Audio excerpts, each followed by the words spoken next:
Okay, we are debating whether Christians should be supporting Israel, and we're trying to gain some scriptural insights on this topic and understand what God is telling us to do rather than being volunteer minions of the secular world of academics and media.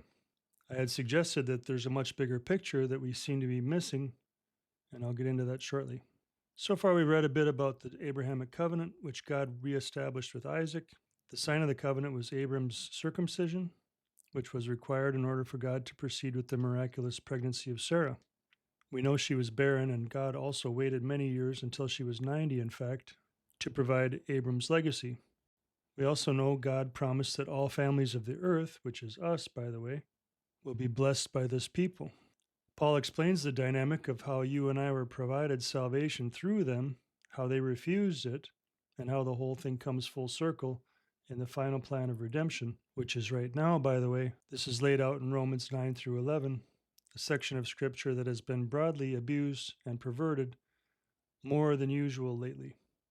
Now, considering this question of why the marriage model is so frequently used in the Bible, I want to get a look at the Abrahamic covenant from a different angle and see if we can make sense of it. God uses this husband wife verbiage in the book of Hosea, Isaiah chapter 54, Jeremiah 3 and 31, Ezekiel 16, and elsewhere. It should be noted that when referring to Christ and the church, it isn't husband wife, it's bride and groom. That's because the ceremony, consummation, and wedding feasts haven't happened yet. As far as the Abrahamic covenant, the church has always leaned towards what's called the suzerain vassal agreement. To me, this is a far too impersonal agreement to apply to this very relational scene and such a foundational aspect of our theology. While some believe that the wedding happened at Mount Sinai, the church is busy confusing the wife of the Father with the bride of Christ. And nobody is asking when the betrothal happened. So, in the next episode, we'll look at whether or not we can equate the blood path covenant of Genesis 15 to a marriage betrothal.